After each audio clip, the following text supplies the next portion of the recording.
That's the best. Thank you. All right, cool. Are we good? Yeah. We're good, Ready? yeah.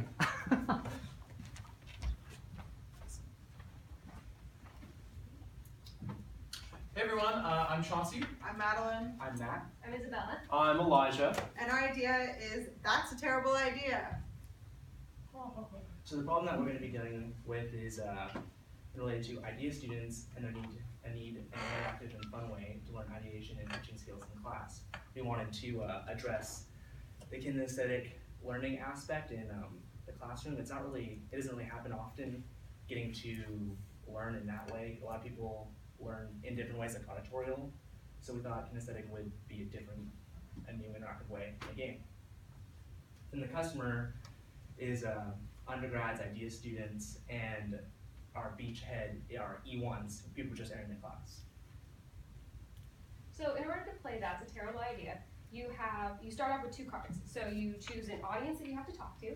For this example, we're going to have Beach Boys. And then you pick a problem, which is going to be World War II. And Elijah will explain. He's going to get so many items out of the box and then create a prototype using those items. Yeah, so it's a box of totally random goodies. We've got like random plastic picks, some Play-Doh, maybe for makeshift glue. And so you'll roll a die to see how many objects you can use that round. So I'm going to roll a die and I'm going to get, say, 4 or 5 objects. And my problem is World War II and I got to pitch it to Beach Boys. So I'm going to make a little something that I'm going to call a time machine. So this is my little time machine. It's got a little door. And I'm going to say, hey dudes, if you want to stop World War II, you can jump in my time machine here, go back in time and do whatever kind of changes you feel like are necessary, and you've got your problem solved. So after having a minute to create his prototype, he's then going to have 30 seconds to pitch it to the rest of the team. And everyone is going to have the same opportunity. And then once all the pitches are complete, you're going to be voting on who had the most realistic solution and the most out-of-the-box solution. And whoever gets those cards is going to win that round. And after so many rounds, typically about 5, whoever has the most cards is going to be the winner of the game. So we went out and got some data. Specifically, our beachhead are the E1s, and 22% of the people that filled out our survey were E1s. From that data, one question we asked is, what excites you about being in this program? What do you want to learn? And the top 2 were design thinking and how to make a great pitch, which this game addresses. As well, there's many different ways to learn, and who here likes to learn through touching and through kinesthetic learning? Yeah, so that was by far the #1 reason or the way that people like to learn, and this game, by utilizing cards as well as different objects to create something, allows them to use both parts of their brain to learn. And as far as substitutes and alternatives, mostly regarding a game like this, proprietary games like this exist in business and entrepreneur programs that are non-commercial. So anything else that's commercialized would be online computer simulation games. We kind of check those out, very different from our own case study-based games, and then other commercial board games that are non-business related. So we think we have a unique product here regarding this program and this game. So what really makes our product distinctive and what our value proposition is that it is a really fun and interactive way for Idea Institute students to learn ideation and pitching skills. Because you really have to think on your feet and think out of the box when you're given these random items and you have to come up with a prototype in a short amount of time and somehow pitch it to your teammates. And it's also just a really great way to do hands-on learning. So thank you. Thank you.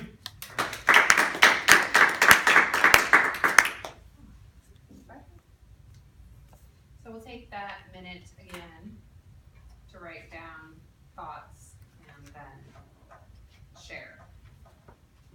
So it's Dr. S's opinion that writing down all of your thoughts helps everyone have an equal voice. Do you say that because it's not your opinion? I'm just saying that because we're doing it. I think it depends on the group dynamic.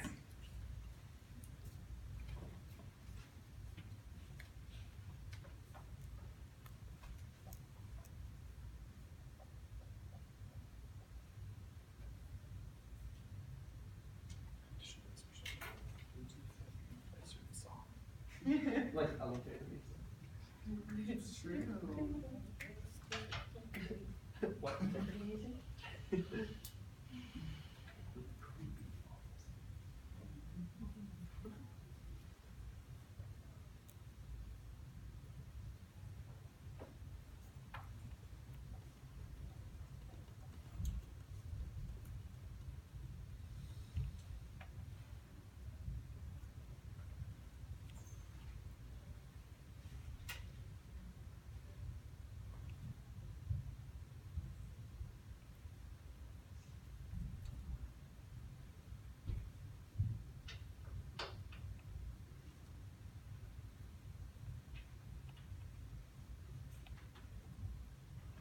I do think it's a really great way to compose our thoughts. Maybe that is. Yeah. I think there's also value in each other hearing the feedback that might have something that they might not be thinking about. Yeah, we're gonna do that. Okay. It's just the opportunity to collect our thoughts before we share them. Cool. Would you mind starting with your feedback, or is anyone can start? Yeah, I mean, and I don't know if you'll do this or not, but I think like for one, like, I mean, I obviously didn't see all the cards, but I think one of the concerns that I would have as far as the cards go, are all the cards, do they include topics that everyone would be like, that would be able to dissect them and know enough about like certain events? That would be one of my concerns. Like, cultural differences, I think, take a large part in that. So that would be one of my concerns as far as like. Yeah, that is a good point. I felt a little overwhelmed by the offertory slide. You guys had a lot of information that you were presenting, but then there's an entire list of stuff, sort of directions, and I was like reading and listening at the same time. So I would lessen the information and just like focus all the attention on whoever's speaking and just like sort of. I'm a visual learner, so. But yeah, other than that, I thought it started really smooth. So. I thought it was awesome. It seems like a pretty fun game. Took me a while to actually think of something, but the example that you used and the card example that you used seemed kind of weird because it looked like you just had a little box in there that had a door on it, and like, I don't know, that specific card to that specific item seems very like pre-made, and it would have been cool to see something Like more fleshed out, like made right there. Yeah, Okay. in the example. Okay. Cool. Is it me? Sorry. Yeah. I really loved that your game fits a whole spectrum of students. I think that it's really important that you touched on it, that everyone's different learners. I think that's really interesting. And I think that it, again, is not talked about a lot, so I really liked that part of it. And then kind of just what he said too, just simplify your instruction slide a little bit. I mean, like you said, I'm a visual learner, so I was really distracted because I loved your presentation and I thought that you guys did a really good job getting exactly what your point was across. Just simplify the slide so that way we won't, because we want to listen to you too. So yeah, good job.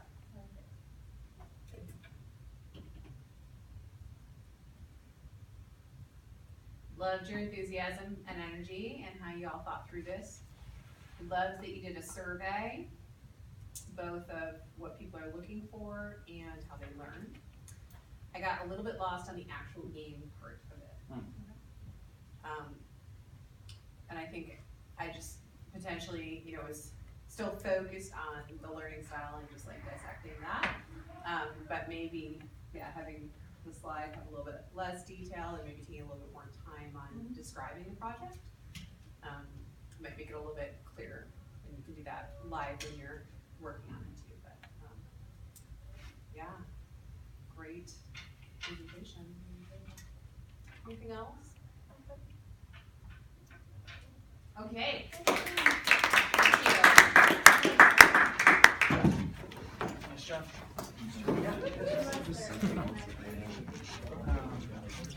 don't know.